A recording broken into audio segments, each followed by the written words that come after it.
कार्यक्रम के पुण्यार्जक हैं गुरु भक्त भामाशाह श्री प्रदीप जैन, तिजारा वाले सरला जैन, संदीप जैन, निधि जैन, राजीव जैन, स्वाति जैन, कुणाल जैन, स्नेहा जैन, धार्मिक, निर्जरा, सहज, शाब्दिक जैन एवं तिजारा परिवार कानपुर, पुत्री दामाद पारुल जैन, दिव्यांशु जैन, धेवती दीवा जैन।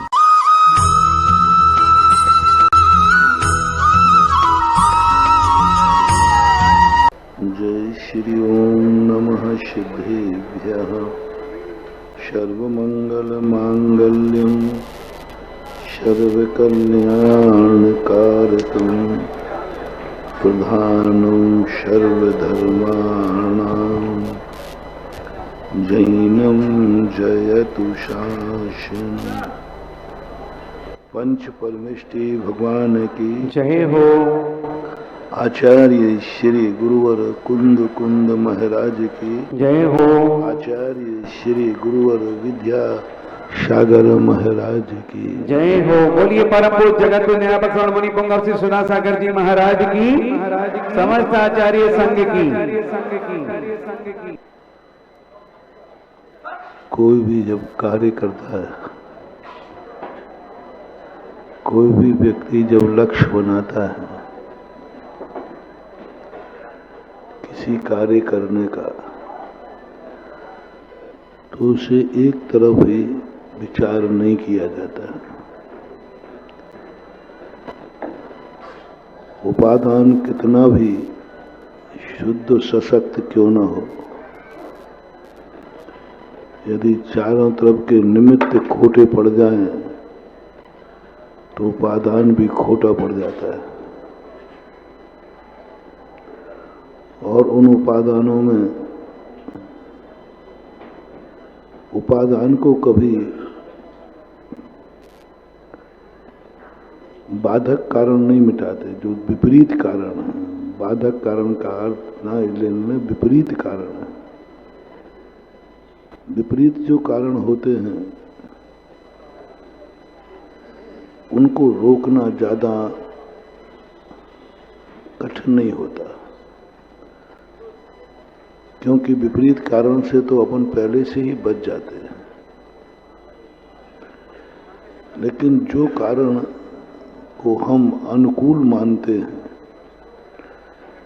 वे कारण यदि अयोग्य हो, विपरीत होना और अयोग्य होने में अंतर है।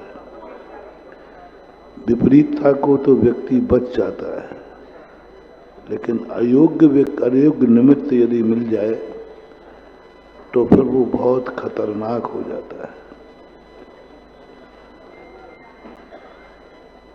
भगवान जो बनते हैं वे अपनी योग्यता पर बनते हैं, उपादान से बनते हैं, अपने पुरुषार्थ से बनते हैं। लेकिन उनके लिए भी अपनी योग्यता को प्रकट करने के लिए, अपनी भावनाओं को प्रकट करने के लिए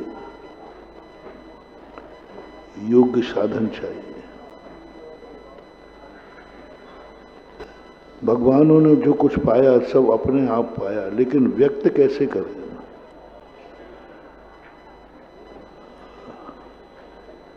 आज तक कोई भगवान नीच कुल में जन्म नहीं लिया। आज तक किसी भगवान का किसी गंदे कुल में जन्म नहीं हुआ। आज तक कोई भगवान किसी गंदे मिलिक्ष क्षेत्र में नहीं जन्मे। आज तक कोई भगवान के भक्त या भगवान का समोषण गंदे लोगों के बीच में नहीं गया। ये सब क्यों? वो तो सोना थे, वो तो स्वर्ण था, और सोने के लिए क्या कीचड़, क्या तिजोरी, क्या कीचड़ और क्या तिजोरी, उसके लिए कोई मूल्य में फर्क पड़ने वाला नहीं है। सोने को तो फर्क पड़ने वाला नहीं है, लेकिन जब सोने का आभूषण बनेगा तो उस आभूषण के लिए तो, और आभूषण का उपयोग जो है उसके लिए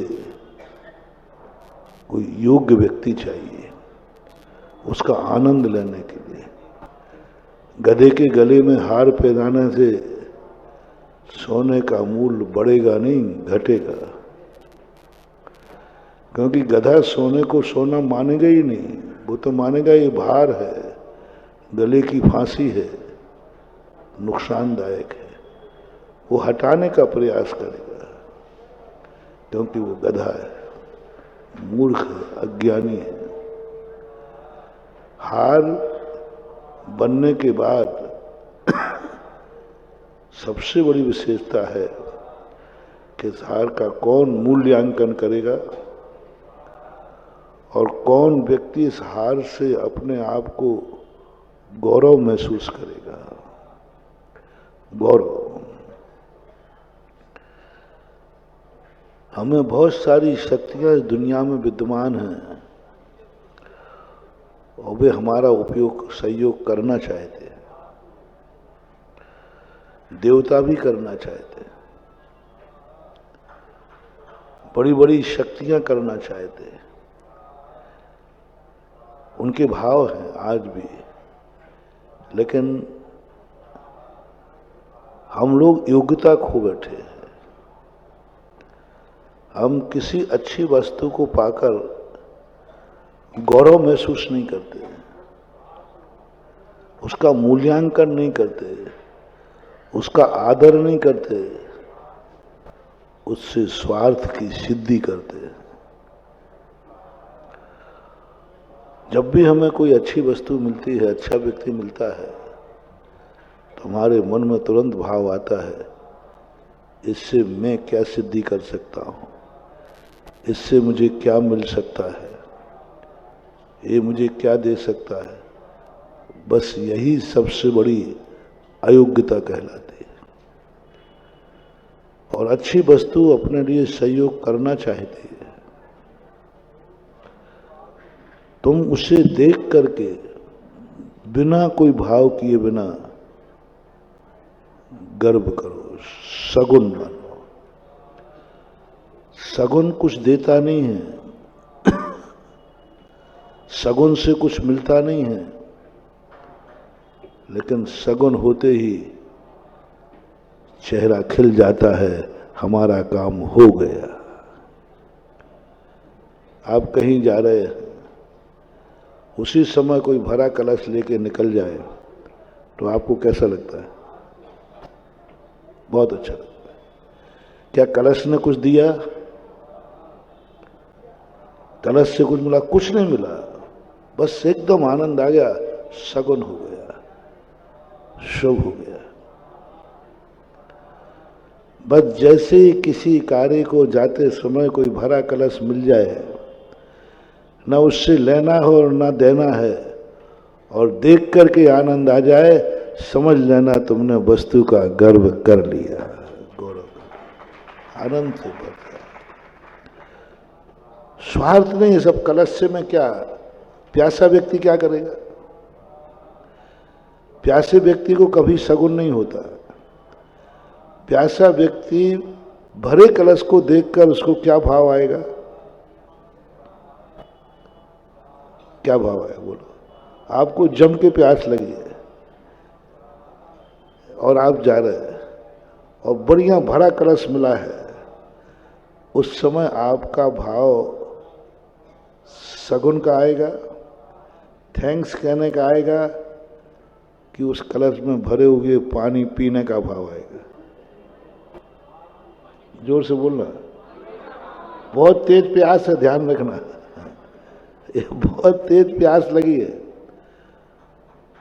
उस समय तुम्हें भरे कलश की आनंद की अनुभूति होगी या पानी पीने की, यानी खाली करने की। बस तुम्हारा सब कुछ मिट गया। भरे कलश को देखकर आनंद की अनुभूति होना चाहिए था, लेकिन तुम वो कर्म के मारे थे कि तुम्हें उसे खाली करने का भाव आया, और जो सगुन को खाली करता है वो भी खाली हो जाता है।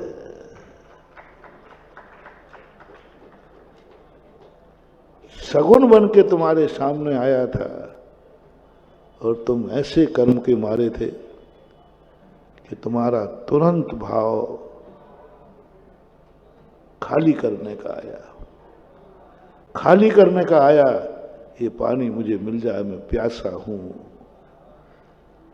सभी सारी दुनिया भरे हुए कलश से ही पानी पीती है, लेकिन पानी पीते समय वह कलश मंगल का कारण नहीं बनता। भरा हुआ कलश है, लेकिन तुम्हें सगुन नहीं है। भरा हुआ कलश है, लेकिन तुम्हें शुभ नहीं है, क्योंकि तुम देखते ही तुम्हें उसको खाली करने का भाव आया, उसे लेने का भाव आया, उसे पीने का भाव आया। और ये परिणति हमारी बहुत बार होती है। हमें बड़ी बड़ी शक्तियां मिल जाती हैं, हम उनको देखकर सगुन नहीं मना पाते, बल्कि उन्हें खाली करने का भाव आता है, उनसे पाने का भाव आता है। आपकी गृहस्थी में हम सदा कहा करते हैं, संबंध आनंद के लिए मनाओ, कुछ पाने के लिए नहीं। संबंध आनंद के लिए बनाओ, सामने वाले को चूसने के लिए नहीं, खाली करने के लिए नहीं। वह संबंध तुम्हारे जीवन में बहुत बड़ी शक्ति देगा, बहुत बड़ी ताकत देगा, आएगा, तुम्हारे उपयोग में आएगा, तुम्हारे लिए ही है वो। तुम उस कलश को सगुन मान लो, प्यास भी बुझेगी, जीवन भी बुझेगा, सब कुछ होगा, लेकिन सगुन को खाली करने का भाव मत करो, खाली करने का भाव मत करो, क्योंकि वो सगुन बन करके तुम्हारे सामने आया है। जो व्यक्ति ऐसा सगुन मान लेते हैं भवांतरों में, कैसे मिल जाते हैं ऐसे लोगों को। मरु देवी को कैसे मिल गया ऐसा लाल, कैसे जन्म गया। कौन नहीं चाहता कि मेरी गोदी में, मेरी कूख से तीर्थंकर जन्म है, सब चाहते, सबकी भावना होती है। पंचतत्व में मैं देखता हूं, लाखों लाखों रुपया दे करके तुम भगवान के माता पिता बनना चाहते हो, सब नियम देते हैं, वो भी पाल करके बनते। क्यों, कैसे बन जाते हैं? कुछ नहीं महानुभाव। जन्म जन्मांतरों में मरु देवी ने, माता त्रिशला ने, माता बामा देवी ने, माता ऐरा देवी ने, इन्होंने जन्मांतरों में कुछ नहीं, बेटे को सगुन माना होगा। धन्य है बेटा जिसने मुझे पूज्य बना दिया। नारी को कोई नहीं पूछता, नारी को कोई नहीं पूछता, कहीं भी पूजनीय शब्द नारी को नहीं लगाया गया।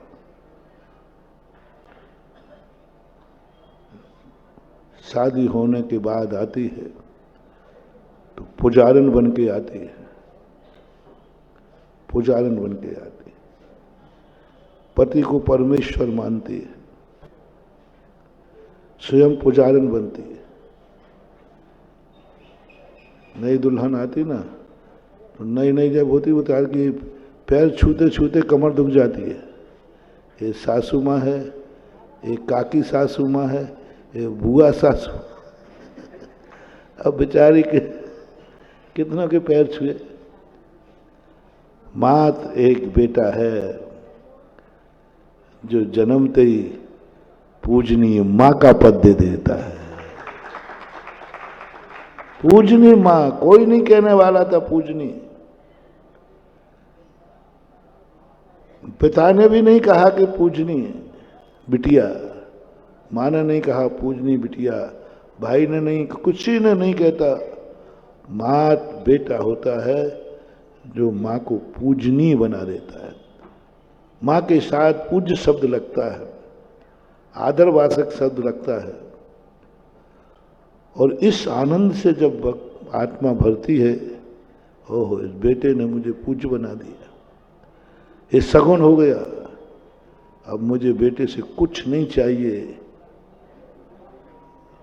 बेटा चाहिए था वो मिल गया। जाओ बेटा मुझे कुछ नहीं चाहिए, सारे जगत को बांट दो, जो तुम्हारी खैरात है। उन्हें से पवित्र परिणाम ना जाने कितने भवों से माता लगती है, तब उनको ये पद मिलता है। और तीर्थंकर भी जब जन्म लेते हैं कैसे बन जाते हैं महान आत्मा, जो अपने लिए नहीं जीते हैं, सारी दुनिया के लिए जो जीते हैं। जो अपने लिए जीता है वो दुनिया को कुछ कर पाएगा ऐसा नहीं है, लेकिन जो दुनिया का करके दिखा देता है उसका कल्याण तो स्वतः अपने आप हो जाता है। कभी तुम्हारे जीवन में कब आया भाव कि मैं किसी के काम आ सकूं? मोटिवेशन, महान बनने का, शक्तियां उत्पन्न करने का, तुम्हें कब किसी को आता है भाव कि मेरे पास कुछ है? पहली बात तो तुम्हें सद्भाव की अनुभूति होती है कि नहीं? तुम्हें सदा अभाव की अनुभूति होती है। जो है उसकी अनुभूति नहीं है तुम्हें, जो नहीं है उसकी चाहत है। सबसे बड़ी कमजोरी तुम्हारी यह है, जो नहीं है उसकी चाहत है, उसकी चाहत में तुम अपना दिमाग लगा, जो है उसका आनंद नहीं लेते। कहा था ना एक दिन मैंने कहीं प्रवचनों में, जो है उसको थैंक्स नहीं कहते, बस ये कहते हो ये कोई चीज है, चीज तो वो है। सबसे बड़ी गंदी आदत है कि अपनी सामने पड़ोस हुई थाली किसी को अच्छी नहीं लगती, पड़ोसी की थाली में देखता है। सबसे बड़ी अपनी जिंदगी का विनाश का कारण समझना मानवा। तुम्हारी भूख तुम्हारी थाली की रोटी मिलाएगी कि पड़ोसी की थाली की? भूख बताओ। जो तुम्हारी थाली में पड़ोस है उसको तो देखता नहीं, पड़ोसी की थाली देखता है। और जिस समय तुमने पड़ोसी की थाली देखी, उसी समय तुम्हारी थाली में रखी हुई रोटी तुम्हें अभिशाप देती है, रे दुष्ट जा, जन्म जन्म तक तू इसे भी तरस जाएगा, पड़ोसी थाली की रोटी तो मिलेगी नहीं, और जो तेरी थाली में है वो भी गायब हो जाएगी, वो भी गायब। एक मोटिवेशन अपनी जिंदगी में रख लेना। कोई भी वस्तु हो, रोटी हो, धन दौलत हो, मकान जायदाद हो, घोड़ा गाड़ी हो, बच्चे हो, स्त्री पत्नी हो, कोई भी चीज, जो भी चीज, जिस चीज पर तुम्हारे लिए जो भी तुम्हारे पास है, जो भी है, एक पेंसिल भी है, एक झोपड़ी भी है,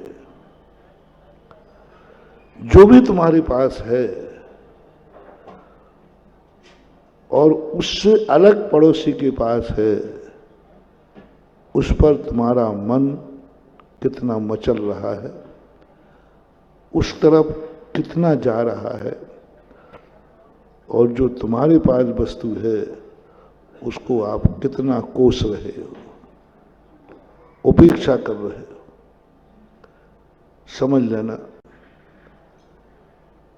जो है वो भी तुम्हारा गायब होने वाला है। हो सके पड़ोसी की थाली को देखना, इसलिए देखना ओहो, मेरी थाली में तो रोटी है, कहीं पड़ोसी की थाली में खाली तो नहीं है? यदि खाली है तो आधी रोटी में रख दूं, इसलिए देखना। मैं तो समर्थ हूं, वो असमर्थ है, इसलिए उसका उपकार। ये महान तीर्थंकर बस यही कार्य किया है।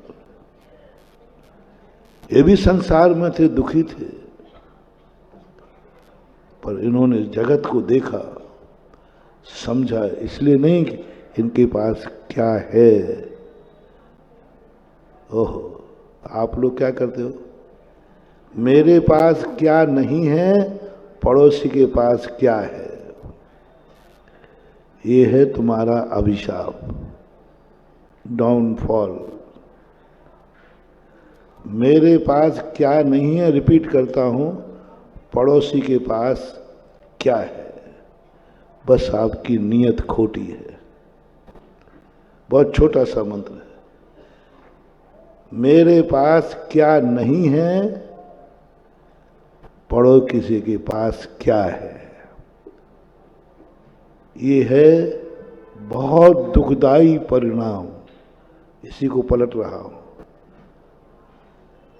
अपन ने क्या कहा था? मेरे पास क्या नहीं है, पड़ोसी के पास क्या है। अब उल्टा करो, मेरे पास क्या है, पड़ोसी के पास क्या नहीं है। बस इतना सा बात वही है, सब उल्टा करना है।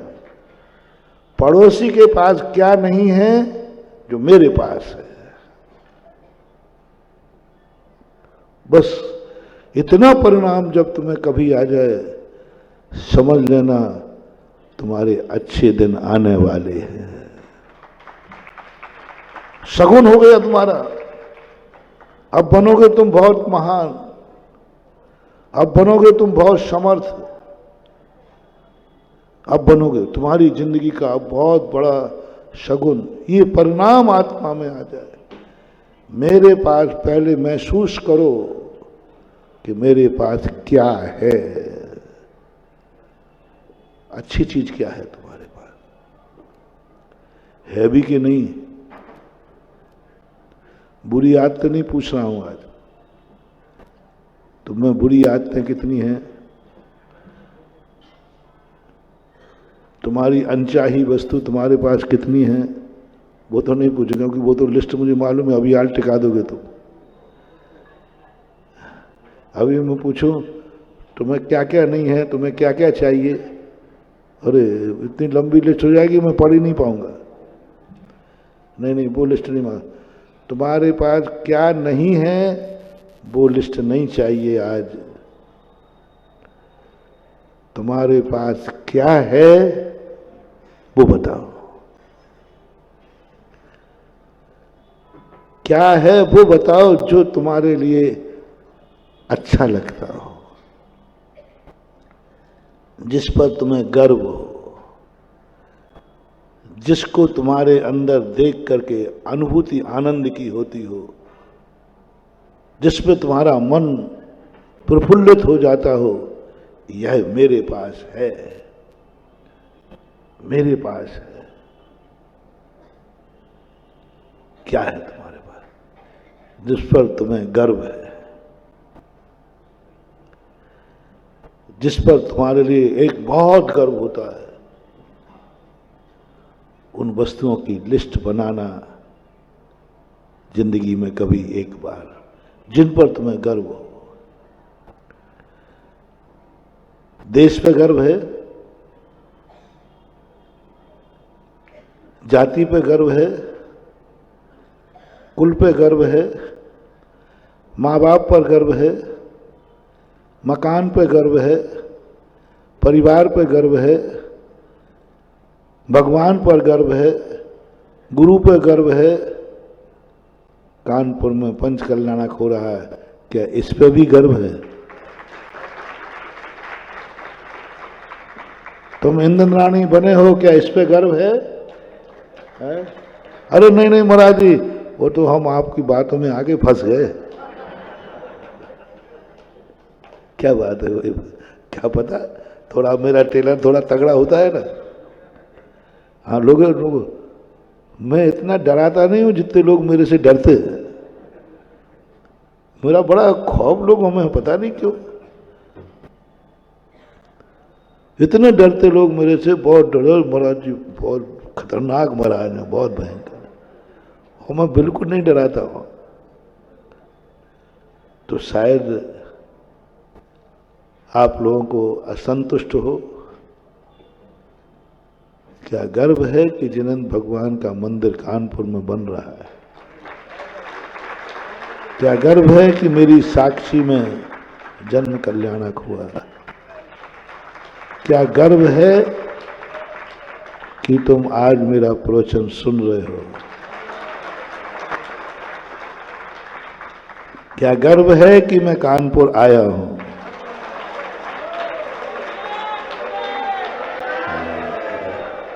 क्या पता बुला करके, क्या पता बुला करके फंस गए हो तो क्या पता, कई बार होता है।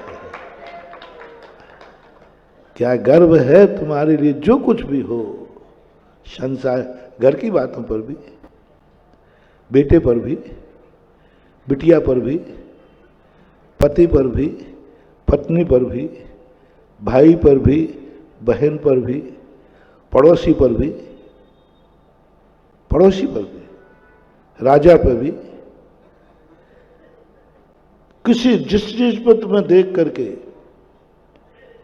आनंद की अनुभूति हो जाए, ओहो यह मेरे पास है। अपने दिमाग पर, मेरा दिमाग है, गर्व करना, गर्व। दिमाग तो सबके पास है, लेकिन तुम अपने दिमाग पर कोसती रहते हो, मेरी बुद्धि कैसी। ऐसे कई लोग ऐसे करते रहते हैं, कहाँ मेरी बुद्धि। और कई लोग तो अपना सिर दीवार से और फोड़े या नहीं फोड़े, ये तो कई बार हो जाता है। किसी ने किया ऐसा कभी, मेरी बुद्धि कहाँ मारी गई थी, मेरा ऐसा क्यों हो गया। महानुभाव, सिर फूटे तो फूट जाए, मरो तो मर जाना, लेकिन अपने कर्म ये मत करना, बहुत अशुभ है। अपने दिमाग पर कभी गर्व हो। अपनी आंखों मिली तुम्हें कभी, कब गर्व महसूस हुआ। मेरे पास आंखें हैं, मेरे पास कान है, मेरे पास पैर हैं, मेरे पास हाथ हैं, मेरे पास धन है, मेरे पास व्यापार है, मेरे पास दुकान है, मेरे पास गाड़ी है, मेरे पास जो कुछ भी आपका, कुछ भी नहीं। खाते समय मेरी थाली में रोटी है, पीते समय मेरे गिलास में पानी है, अच्छा पानी है। जिस पर भी गर्व, उनको कभी पहचानना। उनका उपयोग करने के पहले, ये आपके पास है, मैं कुछ भी छीनूंगा नहीं। उनका उपभोग करने के पहले, उनका उपयोग करने के पहले बस थोड़ा सा रुकूंगा, ज्यादा देर नहीं, थोड़ी देर। यहां तक तो तुम्हारे कल्याण का रास्ता बता दिया मैंने। तुम्हें जिन चीजों पर गर्व हो, ये अनुभूति हो, यह मेरे जीवन की हितकारी चीजें हैं। बस एक पॉइंट और रुक जाओ। बस अब जो तुम्हारे पास है, किसके पास नहीं है, किसके पास नहीं है वो चीज जो तुम्हारे पास है। तुम मंदिर आए हो, भगवान तुम्हारे पास है। तुम एक विचार करो, किसके पास मंदिर नहीं है। किसको अभी तक भगवान नहीं मिले, किसको अभी तक गुरु नहीं मिले। तुम्हें मिल गए, तुम्हें मिल गए। है कि लिस्ट है तुम्हारी। अब तुरंत एक खाना है कि बना है, मेरा गुरु है, मेरा भगवान है, मेरा सब कुछ है। अब एक खाना बनाओ। कौन है जिसको गुरु नहीं मिला अभी तक? कौन है जिसको भारत देश नहीं मिला? कौन है जिसको जैन जाति नहीं मिली? कौन है जिसको अच्छा कुल नहीं मिला? कौन है जिसको माँ बाप नहीं मिले? कौन है जिसको बेटा नहीं मिला? कौन है जिसको पति नहीं मिला? कौन है जिसको पत्नी नहीं मिली? कौन है जिसको रोटी नहीं मिली? कौन है जिसके पास झोपड़ी नहीं है? बस कौन है जिसके पास नहीं है? आज वह बात नहीं कह रहा हूं, मैं उसके पीछे नहीं दौड़ा रहा हूं जो तुम्हारे पास नहीं है। खोजो वो किसके पास है, उसके पीछे दौड़ो। मैं तुम्हें दास नहीं बना रहा हूं। किसी के पास कुछ है, वो तुम्हारे पास नहीं है, तो तुम्हारी उसकी तरफ नियत जाए, उसके पीछे जाओ, तो बोलो छोटा बनना पड़ेगा कि बड़ा? छोटा, हीनता, तुच्छ, नगण्य, चाहे भक्त क्यों ना बनना पड़े। हम भगवान नहीं हैं। कौन है भगवान? ये भगवान है, इसके पीछे हमें दौड़ना पड़ेगा, इनकी हमें भक्ति करना पड़ेगी, जाना ही पड़ेगा, क्योंकि मैं नहीं हूं, ये है। तो बोलो हम छोटे बन के जाएं कि बड़े बन के? छोटे बनना ही पड़ेगा, क्योंकि वो हमारे पास नहीं है, वो इनके पास है। जो तुम्हारे पास नहीं है, जिसके पास है, उस वाक्य को, उस वाक्य में सेकंड वाक्य है, ये मजबूरी का वाक्य है, ये हमारी असमर्थता का वाक्य है, हमारे बुरे दिन का प्रतीक है, हमारी कर्महीनता की बात है। जो जो वस्तु मेरे पास नहीं है वो दूसरे के पास है, और हमारे मन में, हमारे विचार में आ गया, महानुभाव समझना तुम्हारी जिंदगी का बहुत बड़ी पुण्यहीनता की अनुभूति हुई। तुम बहुत छोटे बन जाना, छोटे बन जाना, क्योंकि तुम्हारे पास नहीं है, जिसके पास है अब उससे चाहिए है, तो तुम्हें चरण छूना पड़ेगा, चरण चंचरीक बनना पड़ेगा, उसके चरणों की धूल बनना पड़ेगी, क्योंकि वो उसके पास है जो तुम्हारे पास नहीं है। चाहे धर्म क्षेत्र हो, चाहे कर्म क्षेत्र हो, यह हमें, ओह, यह मजबूरियां हम अनादिकाल से करते आए, अनादिकाल से हम करते आए। हम ये करते करते भगवान बन जाएंगे, लेकिन तीर्थंकर नहीं बन पाओगे। कल्याण हो जाएगा, लेकिन कल्याणक नहीं हो पाएगा। कल्याण तो हो सकता है, भगवान के पीछे अपन दौड़ेंगे तो अपन भगवान बन जाएंगे, पक्का है, कल्याण हो जाएगा। गुरु के पीछे हम दौड़ेंगे तो हम गुरु बन जाएंगे, कल्याण हो जाएगा। बाप के पीछे हम दौड़ेंगे, तुम बाप बन जाओगे, बना देगा छोकरा। धन के पीछे दौड़ेंगे, धन मिल जाएगा। बहुत बड़ी बात महानुभाव, आज बहुत एक ऐसी नई बात आपके सामने, आपके पुण्य से आ रही है। धनवान के साथ दौड़ेंगे, हम धनी बन जाएंगे। अज्ञानी के साथ दौड़ेंगे, हम ज्ञानी बन जाएंगे। सब कुछ जिसके पीछे दौड़ोगे वो तुम्हें मिल जाएगा, मिलेगा। जो तुम चाहते हो, वो भी मैं कई बार प्रश्न देता हूं कि तुम जो कुछ चाहते हो, ज्यादा पहाड़ से सिर मत फोड़ो, पहले देखो वो किसके पास है। तुम जो रास्ता चल रहे हो, पहले देखो तुम्हारे पहले कौन रास्ते पर कौन चला है। जो तुम धंधा करना चाहे तो पहले देखो वो धंधा किसी ने किया है कि नहीं। जिसने किया है, जिसके पास है, उसके साथ कोचिंग करो, उससे दोस्ती बढ़ाओ, उसकी जी हजूरी करो।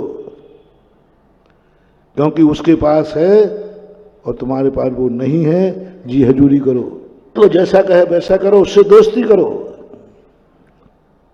उसके घर में जाकर कोचिंग करो। वो सीनियर है, तुम जूनियर हो, और जूनियर को हमेशा सीनियर के पीछे रहना चाहिए। यह है कल्याण का मार्ग,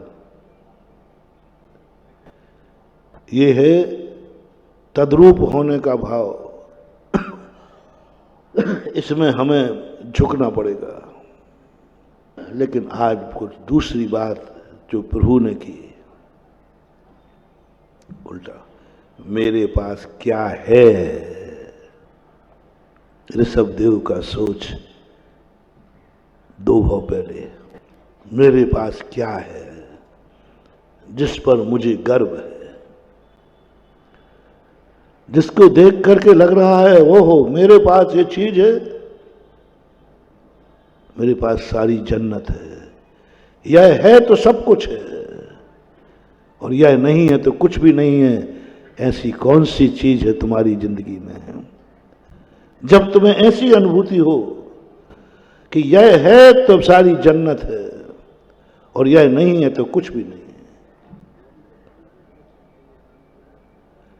मेरी लिस्ट में आप पूछोगे तो मेरे पास वो लिस्ट नहीं है कि मेरे पास क्या नहीं है। मेरे पास वह लिस्ट जरूर है जो मेरे पास है और जिस पर मुझे गर्व है। मुझे गर्व है कि मुझे भारत देश में जन्म हुआ, गर्व है। भारत देश नहीं होता तो 3 लोक हमारे लिए बेकार है। क्या मतलब का है? क्या स्वर्ग क्या नरक? इस भारत देश से बड़ा स्वर्ग बेकार है, नरक बेकार है, सब बेकार है। ये भारत देश सबसे अच्छा है।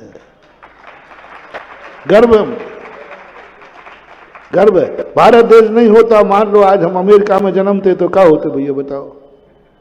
है भारत देश है तो मेरा मुनि पद है, और भारत देश है तो 3 लोक की जन्नत मेरे पास है। भारत देश ना होकर के पाकिस्तान होता, जन्नत है।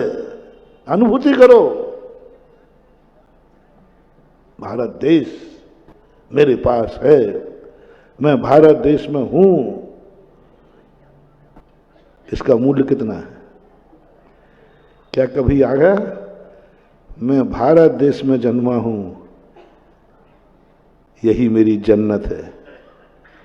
सारी दुनिया में मेरी इससे बड़ी मूल्यवान वस्तु नहीं है। कोई सारा 3 लोक चढ़ा दे और भारत एक तरफ रख दे तो मैं कहूंगा भारत देश चाहिए मुझे, जन्नत नहीं चाहिए। ऐसा करो। जाति का गर्व, मद नहीं है, गर्व। क्या तुम्हें गर्व है कि मैं जैन जाति में जन्मा? यदि जैन जाति में नहीं जन्मे होते, मुझे गर्व है, जैन जाति में नहीं जन्म तो शायद मुनि बनने का भाव होता कि नहीं होता, पता नहीं। पता नहीं वहां का क्या संस्कार हो रहा है, पता नहीं कहां अगरबत्ती लगा रहे होते, कहां। हाँ, इट में भी पॉसिबल। 99% अदर कहीं जन्मने से जिनेन्द्र देव के चरणों में आने की संभावना कम है। कोई 1-8% बात। क्या कुल पे गर्व है? आपको भी। यदि आप जैन कुल में नहीं जन्मे होते तो क्या पंचकल्याण में बैठ जाते? क्या जिनेन्द्र देव को भगवान समझ पाते? नहीं समझ पाते। तो बोलो इसकी कीमत कितनी है? क्या कभी महसूस हुआ कि मैं जैन जाति में जन्मा हूं, मेरे पास सारी जन्नत है? जाति एक तरफ, वो 3 लोक की जन्नत है। कोई कहे यह जाति छोड़ दो तो मैं स्वर्गाधिपति बना दूंगा, तुम कहना मुझे स्वर्ग नहीं, मुझे ये कुल जाति धर्म पर रूप में धर्म मिला। मंदिर आए, भगवान के पास आए, क्या कभी महसूस हुआ मेरा मंदिर है, मेरे पास जन्नत है, मेरे नगर में मंदिर है, ये मेरी जन्नत है, मुझे कुछ नहीं चाहिए क्योंकि मेरे पास जन्नत है। बोले जन्नत का है? तेरे पास तो झोपड़ी है। बोले मेरे पास मंदिर है ना, वो जन्नत से भी बड़ा है। कभी ऐसी अनुभूति हुई अंदर से एक क्षण के लिए, जन्नत है मेरे पास क्योंकि मेरे पास मंदिर है और रहने को घर नहीं है, रहने को घर नहीं है, खाने को भोजन नहीं, पहनने कुछ भी नहीं है, गरीब है, लेकिन मंदिर को देखकर आए मेरे पास जन्नत है, 3 लोग की सारी जन्नत है। कभी अनुभूति में ऐसा आ जाए भगवान तू मेरे सामने है, अब कुछ नहीं चाहिए, कुछ नहीं चाहिए, तू है ना, बस खत्म हो गया। 3 लोग का राज्य मिल रहा है और एक और जिनेन्द्र देव का दर्शन मिल रहा है। अनुभूति बताओ क्या है? दर्शन की जन्नत है भगवान, तेरा दर्शन हो रहा ना, अनुभूति होना चाहिए, ये अनुभूति होना चाहिए। इससे बड़ा पुण्य किसी दूसरे का नहीं हो सकता है जिस समय मैं भगवान के दर्शन कर रहा हूं। जन्नत है मेरे पास। पूजा कर रहे हैं, क्या चाहिए? अर्घ मेरे पास है। क्या गर्व की अनुभूति की? एक अर्घ चढ़ाते समय। क्या नहीं है मेरे पास? क्या नहीं है मेरे पास? अर्घ का अर्थ होता है मूल्य, अर्घ का होता है धन। अर्घ बोलते हैं पैसे को, धन दौलत को, अर्घ मूल्य को। अर्घ मेरे हाथ में है।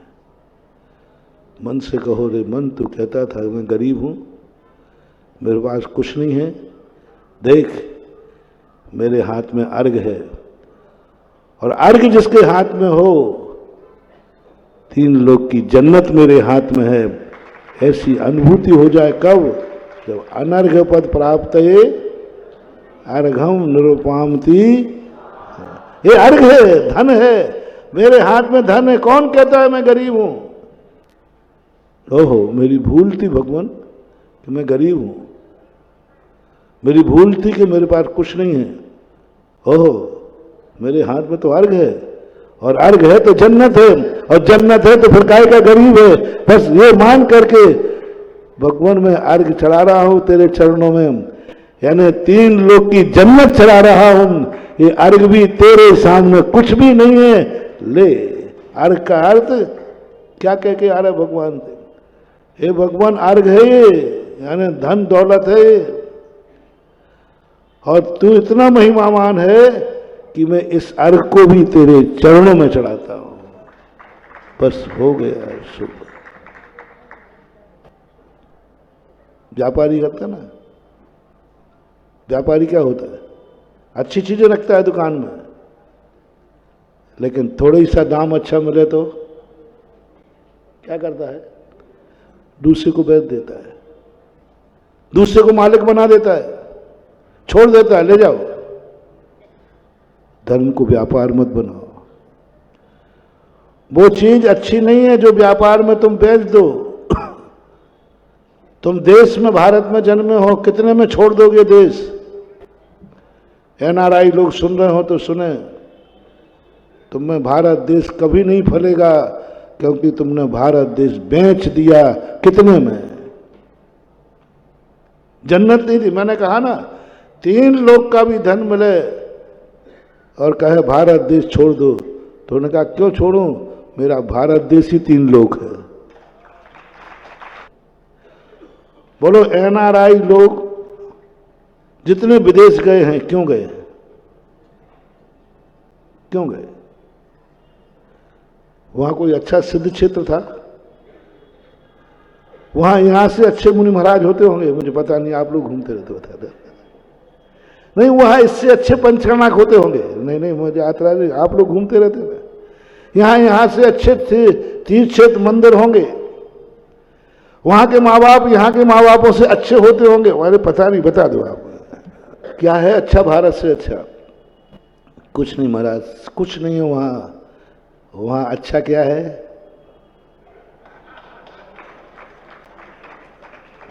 महाराज वो 45 लाख रुपए का डिफरेंस है ना, वही अच्छा है। इसी का नाम व्यापार है।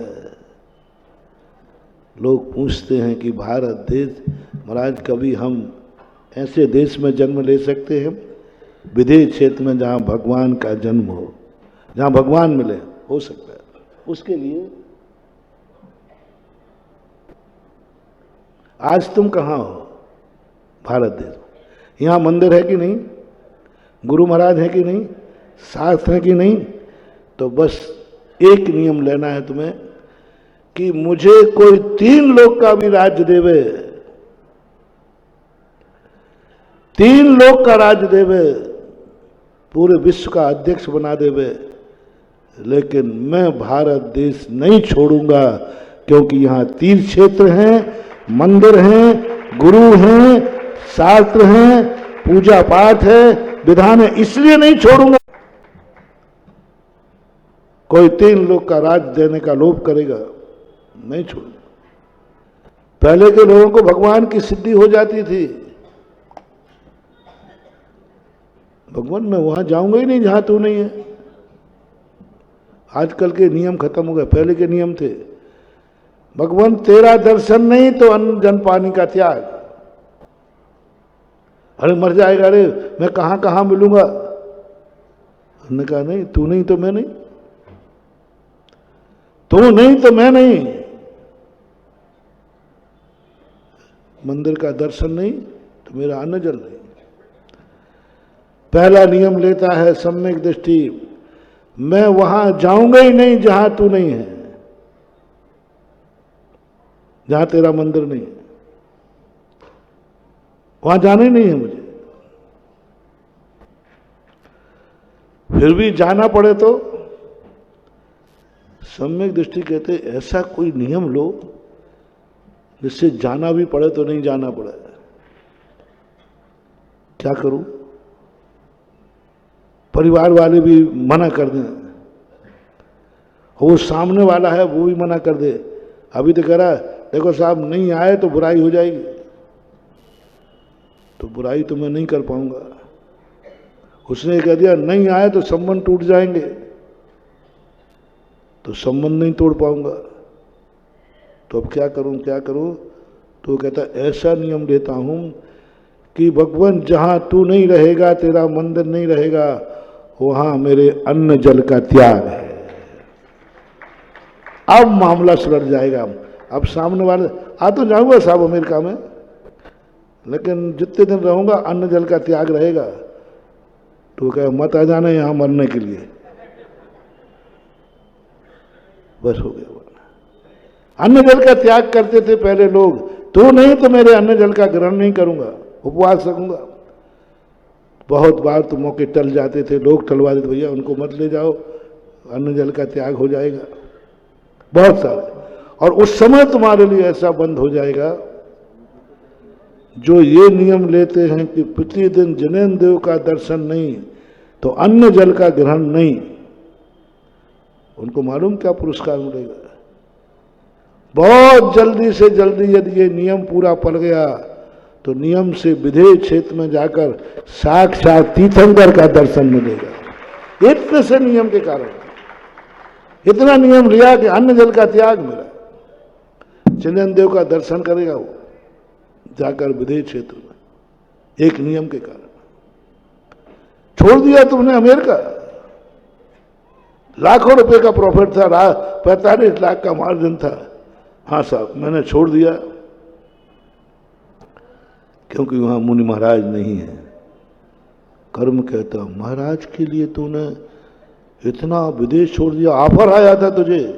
बोले जी साहब। बस उसी समय सारी जन्नत तुमसे कहेगी तुझे मैं ऐसे महाराज का दर्शन कराऊंगा, साक्षात गंधर्व परमेष्ठी के दर्शन करेगा। अभी तूने किस लिए छोड़ा? क्योंकि वहां महाराज नहीं। बलिदान देना पड़ेगा, और बलिदान यदि तुमने ये दे दिया और ये परिणाम तुम्हारा बन गया, बस तो तुम्हारी जिंदगी का बहुत बड़ा लाभ। तो उस वस्तु की लिस्ट बनाया, उसमें से छांट करके क्या है तुम्हारे पास जिन पर तुम्हें गर्व है वो। और गर्व की परिभाषा ये है कि इतनी कितनी वस्तुएं हैं जिनके बदले में तुम मर सकते हो, लेकिन वह वस्तु छोड़ नहीं सकते, वह नियम छोड़ नहीं सकते, वह उसको छोड़ नहीं सकते, मर सकते हो। 3 लोग का बदले में मिले तो नहीं दे सकते हो। अब इन लिस्ट में से उसको टिक मार करो, जो भी लिस्ट बनवाई थी ना, उसमें टिक मार करो कि ऐसी कौन सी वस्तु है जिसमें सारे 3 लोग की जन्नत भी उसके सामने धूल है। उस पर टिक करना है, बस उस पर टिक करना। सावधानी से करना, परीक्षा होगी, डिग मत जाना, डिग मत जाना। आज का होमवर्क आपको है, आज आप लोग 24 घंटे इस पर विचार करना। बहुत बड़ी शक्ति दे रहा हूं तुम्हें, बस जो शक्ति दे रहा हूं। कौन सी वस्तु है जिसको तुम इतना चाहते हो कि सारा 3 लोग की संपदा भी धूल, सारे लोभ धूल, और उसके लिए तुम मरने को भी तैयार हो। कोई कहे मार डालूंगा, बोले जी मर जाऊंगा, लेकिन नमोकार मंत्र पे पैर नहीं रखूंगा, नमोकार मंत्र नहीं छोड़ूंगा, नमोकार मंत्र नहीं छोड़ूंगा, मार डालूंगा, मर्जी आपकी।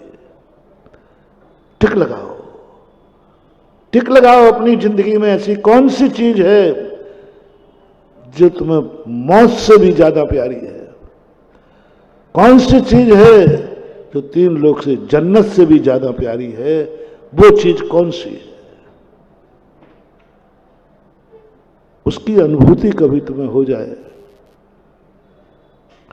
कभी तुम्हारे मन में भाव आ जाए, तो अब ये देखना है ये चीज मेरे पास है, वो किसके पास नहीं है, किसके पास नहीं है। बस उसकी लिस्ट बना लेना जितना तुम कर सको। जो जो वस्तुएं तुम्हारी है, सब वस्तुएं मैंने गिना दी, किसके पास नहीं है। बस तुम्हें भावना भाना है जो मेरे पास है भगवान, यह सारे जगत के पास होना चाहिए। मैं मुनि हूं, सारा जगत मुनि बनना चाहिए। मैं भगवान का पूजा कर रहा हूं, सारा जगत को पूजा करना चाहिए। मुझे भगवान का दर्शन हो रहा है, सारे जगत को प्रभु तेरा दर्शन हो। मेरे हाथ में माला फिर रहे, सारा जगत माला फेरे। मैं पंचकल्याणक में बैठा हूं, सारा जगत पंचकल्याणक करे। मेरे आंखों पे खुशी है, सारी आंखें खुशी हो। मेरी आंख में ज्योति है, सारे जगत की आंखों में ज्योति हो। मेरे पैर में ताकत है, सारे जगत में पैरों में ताकत हो। मेरे पास धन है, सारे जगत में धन हो। मेरे पास परिवार है, सारा जगत परिवार में हो। मेरे पास भारत देश है, सारे जगत को भारत देश मिले। जिस पर तुम्हें गर्व है उसको बांट दो, वो सारे जगत के पास हो। ऐसा नहीं मेरे पास हो भगवान, किसी दूसरे को मत देना। तुम्हें खुशी कब होती है? तुम्हारे पास हो और किसी के पास ना हो। हा अकड़ के चलता है पट्टा। देखा मेरे पास क्या मकान है, क्या गुण है।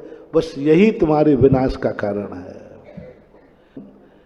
जब जब तुम्हें ये भाव आवे जो मेरे पास है वो भगवान किसी के पास ना हो। देखा मेरे पास जो है। और जब जब तुम्हें ये भाव आवे जो जो मेरे पास है उससे ज्यादा हो तो मुझे कोई ऐतराज नहीं। लेकिन प्रभु इतनी भावना है जो जो मेरे पास है वह सबको सारे जगत पे होना चाहिए।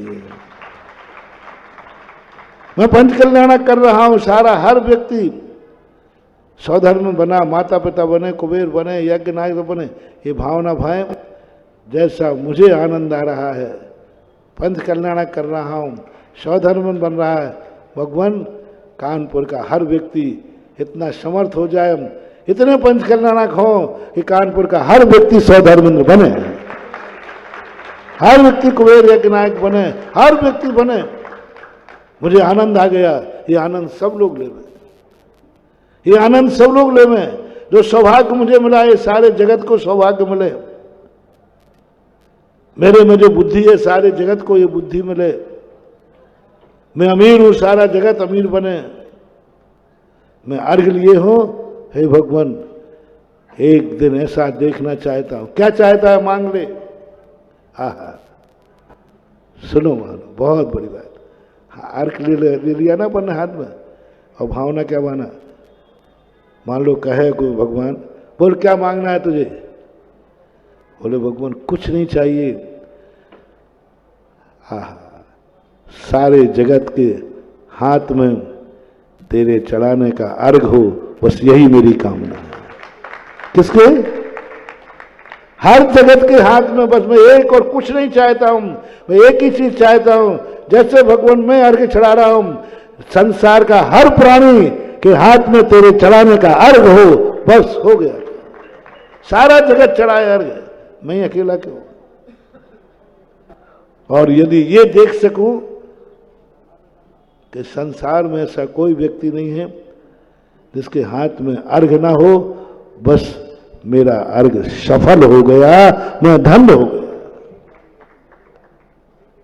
जो भी चीजें हैं वो सारे जगत के रूप में देखने का भाव इन भगवान ने किया था।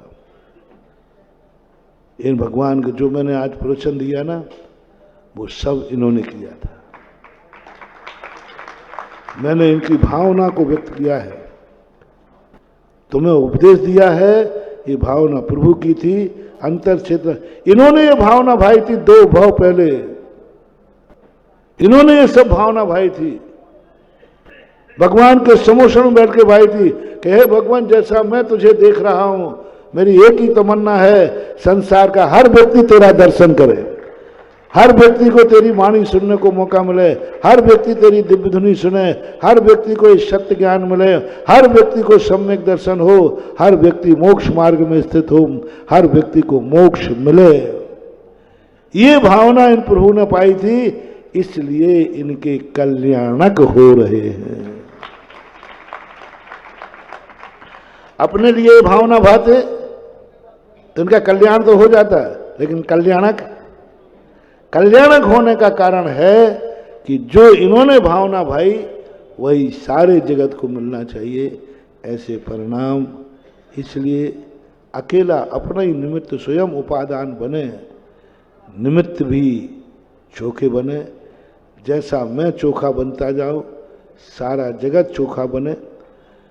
मैं उपादान अपना जितना चोखा बनता जाए, सारे लोगों के उपादान जागें। अपने उपादान के समान निमित्त को भी उपादान में परिणत करने का भाव आ जाए। नौकर भी मेरे समान मालिक बने, ये भाव आ जाए। मेरे समान मालिक बने, जब ये भाव आ जाए, यही है तीर्थंकर बनने का कारण, यही है पंच कल्याणक का पुण्य। ऐसी आत्माओं को बनता है। महावीर भगवान की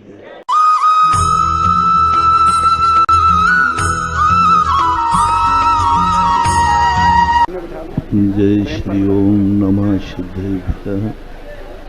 जय श्री ओम नमः सिद्धेभ्यः। सर्वमंगल मांगल्यम सर्वकल्याणकारकम प्रधानम सर्वधर्माणां जैनम जयतु शासनम। पंच परमेष्ठी भगवान की आचार्य श्री गुरुवर कुंद महाराज की, आचार्य श्री गुरुवर विद्यासागर महाराज की जय हो। बोलिए परम पूज्य जगत व्यापक श्री पंगव श्री सुनासागर जी महाराज की, समस्त आचार्य संघ की नमोस्तु महाराज। स्वभाव रूप से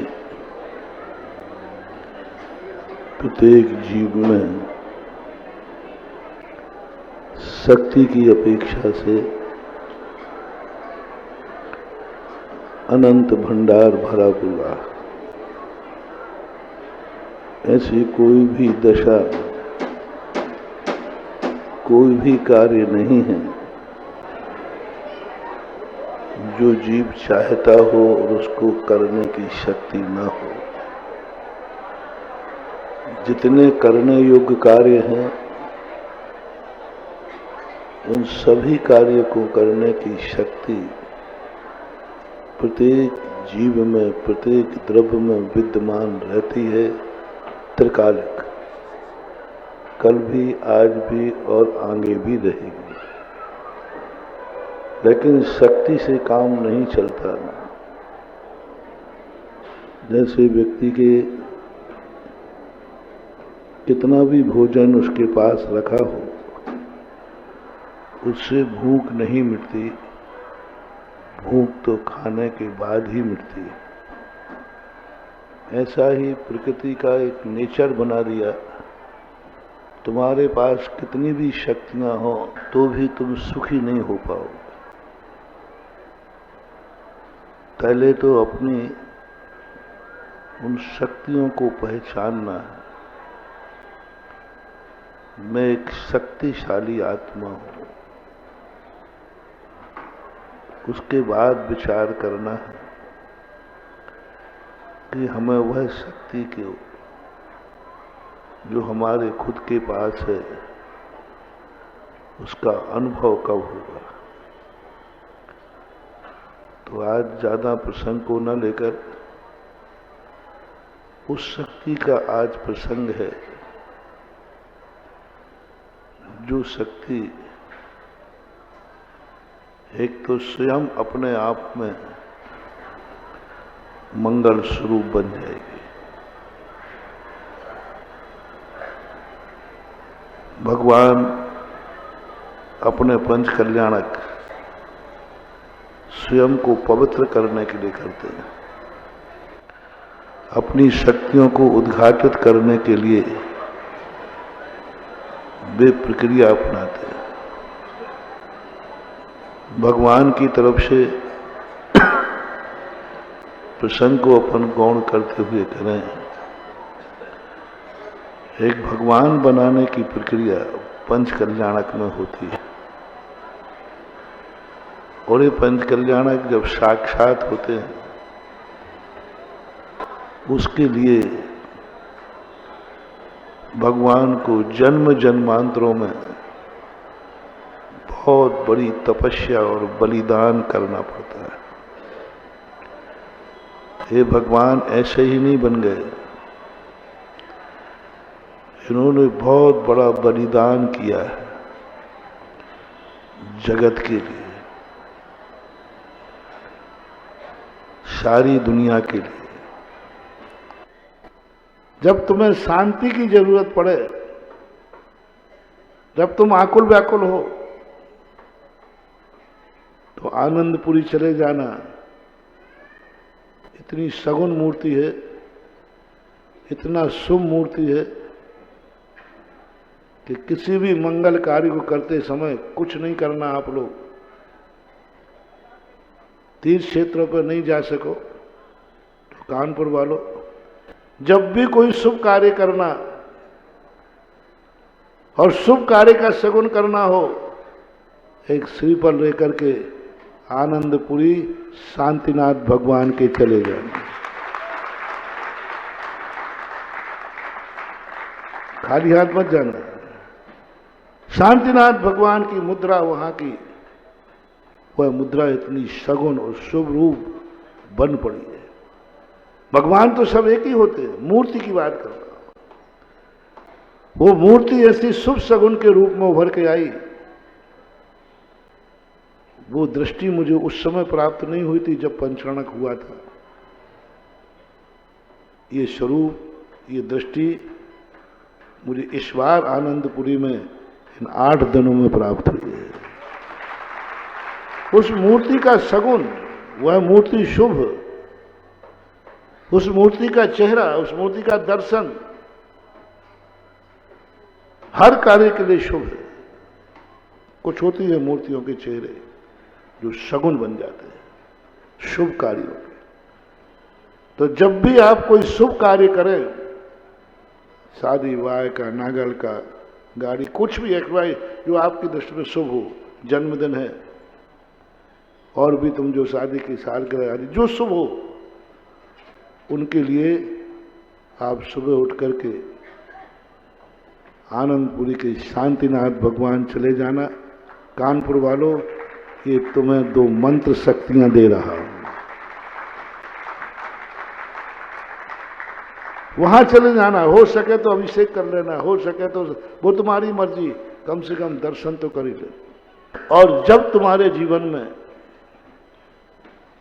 अभी भी मैं देख के आया, पहले भी देखा मैंने, जब तुम्हारे जीवन में कुछ अशुभ की संभावना हो, जब तुम भयभीत हो, जब तुम कभी बीमार हो, जब कोई तुम परेशानी में पड़ रहे हो, संकट आ चुका हो, आने वाला हो, संदेशा हो, तो कुछ नहीं महानुभाव, एक श्रीफल लेकर के सीसा मऊ के सहस्रफनी पारसनाथ के आ जाना। ये संकट मोचक का सगुन है और ये तुम्हारे कानपुर के लिए संकट मोचक बने, इसके लिए आज तुम्हारे लिए कह रहा हूं, इस पंच कल्याणक को तुम अपनी जिंदगी का सगुन मान लेना और ये मान के भागीदार होना कि कोई ना कोई, कभी ना कभी तो संकट आएगा मेरी जिंदगी में, आ सकता है। इसलिए जो व्यक्ति पारसनाथ भगवान के इस पंच कल्याणक में अपनी भागीदारी किसी न किसी रूप में निभाएगा और जब भी संकट आने पर पारसनाथ को याद करेगा, नियम से वो संकट से मुक्ति पाएगा, क्योंकि उसने पंचकल्याणक से ही अपनी भूमिका बना दी। एक विधायक जीतने के बाद तुम उससे दोस्ती बनाते हो और एक जीतने के पहले ही जब वो चुनाव में खड़ा हो उस समय दोस्ती बनाते हो। गाड़ी दोस्ती कौन सी कहलाती नेताजी? एक तो जीतने के बाद दोस्ती बनाई, क्या वो जीत गया है, और एक जीतने के पहले उसने फार्म भरा था, उसी समय से उसके पीछे लग जाओ तो वो विधायक तुम्हें ज्यादा दोस्त किसको मानेगा? जो फार्म भरने से साथ लगाना, वही। बस बस बस, बहुत बढ़िया उदाहरण तो हमें आ ही जाता है। अब एक पारसनाथ को जब बनाओगे तब तुम्हें संकट आएगा, एक। दूसरा पंचकल्याणक के बाद बनाओगे और एक पंचकल्याणक के पहले जब फार्म भरा जा रहा है तब बनाओगे। तीनों में अंतर समझ लेना। एक विधायक बन गया तब बना रहा है, अरे साहब विधायक साहब, विधायक साहब, और एक वैसे नहीं बनाता। जब कोई अटक जाए तब विधायक जी कहाँ हैं? जब अटक गई और नहीं अटक पता था, होगा विधायक, क्या लेना देना, क्या लेना देना। और एक कहता है लेना देना नहीं, अपन तो पहले ही से बना के चलो साहब, जिस दिन फार्म भरने जाएंगे उसी दिन साथ चलेंगे। आज वो मौका है तुम्हें, आज वो मौका है कानपुर वालों को। आज पारसनाथ भगवान का, सीसा मऊ के मंदिर के पारसनाथ की मूर्ति भगवान बनने का फार्म भर रही है। अभी फार्म भरा नहीं गया, अभी फार्म भरने की तैयारी हो रही है। आगाज हो चुका, ध्वजारोहण हो गया, तैयारी पूरी हो चुकी है। बस आज फार्म भरा जाएगा सीसा मऊ की मूर्ति को भगवान बनने का। और जो आज से ही शामिल हो गए, समझ लेना विधायक वो जिंदगी भर का जिगरी दोस्त मानेगा, इसने मेरे चुनाव में भी साथ दिया है। ये मेरे पंचकल्याणक में जिस दिन मेरी शुरुआत हो रही थी, उस दिन भी ये पंडाल में था। मेरे चुनाव में प्रचार हो रहा था, ये मेरे साथ था। मेरी वोटें गिनी जा रही थी, तब मेरे साथ था। मैं गर्भ में आया तब मेरे सामने था, जन्म हुआ तब मेरे सामने है, दीक्षा हुई तब मेरे सामने है, केवल ज्ञान प्राप्त किया तब मेरे सामने है, जब मैंने मोक्ष प्राप्त किया तब मेरे सामने है। ये है मेरा स्थायी भक्त, और इस व्यक्ति के लिए स्थायी भक्त का तो भक्त है। तो ये पंचकल्याणक आपके लिए बहुत बड़ा भगवान से मैत्री बनाना, भगवान से एक ऐसा रूप बनाना जो कि हमारे लिए एक प्रभावकारी हो। तो कानपुर वालों, संकट निवारण का तो कोई उपाय है नहीं, संकट ना आवे ऐसा कोई उपाय नहीं है, निवारण का उपाय है। संकट ना आवे ऐसी कोई भी गारंटी आज तक ले नहीं पाया, ले नहीं सकता और लेना भी नहीं चाहिए। लेकिन संकट निवारण के जरूर मंत्र हैं, वो आज हमने घोषित कर दिए। पारसनाथ भगवान को आज सही सब लोग प्रतिष्ठाचार्य कह रहे थे ना तुम्हारे, कि सब तरफ से अपनी निर्वृत्ति होकर के 5-6 दिन देना है। कल संकट आ जाए तो पता नहीं कितने दिन अस्पताल में जाएं। महाराज जी देखो, अभी व्यापार चल रहा है, 5-6 दिन बंद करूं और एक्सीडेंट हो जाए, पैर टूट जाए तो कितने दिन, बीमारी हाली आ जाए तो कितने दिन। अस्पताल जाने की अपेक्षा अपन पंचकल्याणक में 6 दिन शामिल हो जाए ना, तो अस्पताल ही छूट जाए, कहो जाना ही नहीं। इसलिए ये पंचकल्याणक इन्होंने अपने लिए कुछ किया था, बताएंगे अपन अभी और कल्याणकों में। इसलिए आज इनके कल्याणक मनाए जा रहे हैं। और जब जिन्होंने अपने लिए कुछ किया है, अपन भी उनके लिए कुछ करेंगे। पर बीच में आपका होगा कोई ना कोई सगुन। भगवान आएंगे, आपका मंदिर है, आपकी मूर्ति है, आपका ये मंडप है और बहुत सारी मूर्ति हैं। किसी एक मूर्ति को अपन सामने करेंगे। 2 चीजों का बड़ा महत्व होता है पंचकर्म में, एक तो मूल नायक का और एक विधि नायक का। विधि नायक को हम सामने करेंगे, उस पर सारे संस्कार करेंगे। संस्कार सब मूर्तियों पे होंगे, लेकिन एक मूर्ति को आगे करेंगे और वो मूर्ति सगुन के रूप में होती है। पूरी जितनी मूर्तियों की प्रतिष्ठा होती है, उनकी सगुन रूप में होती है विधि नायक, जिस पर सारे संस्कार होते हैं। मेरू पर्वत पर अभिषेक होता है, मुहूर्त के अनुसार होता है। वो विधि नायक का एक अपने आप में बहुत बड़ा महत्व होता है, बहुत बड़ी स्थिति बनती है। विधि नायक ऐसे ही होते हैं जैसे पूरा संघ बैठा हो, उसके बीच में आचार्य परमेष्ठी बैठे हो। सिद्धांत की अपेक्षा सब में कोई अंतर नहीं, गुण स्थान सबका बराबर है। वो भी साधु हैं, सब साधु हैं, लेकिन उनकी विशेषता एक अलग बन जाती है। ऐसे ही मूर्तियां सभी हैं, लेकिन विधि नायक का एक उच्च स्थान होता है। विधि नायक पर ही सारी प्रतिष्ठा होती है। उन्हीं के ऊपर पहले सगुन किया जाता है, बाद में दूसरों को दीक्षा दी जाएगी, पहले विधि नायक की।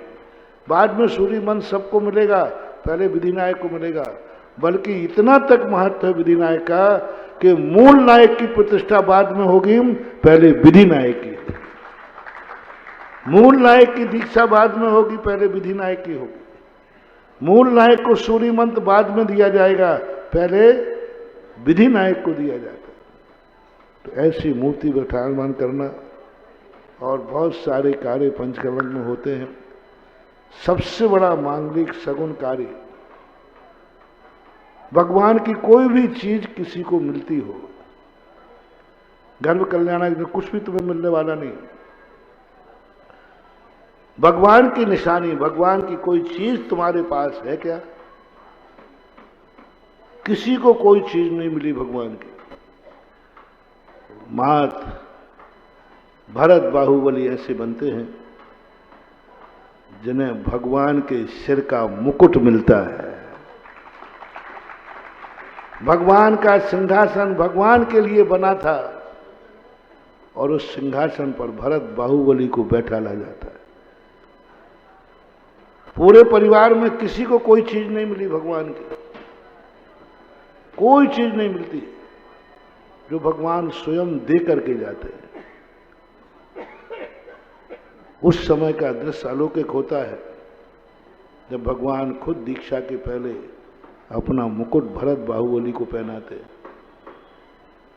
माँ बाप को कुछ नहीं मिलता, बेटे का कुछ नहीं मिलता, रिश्तेदारों संसार कुछ नहीं मिलता, मात्र मिलता है बेटे को उनका पहना हुआ मुकुट,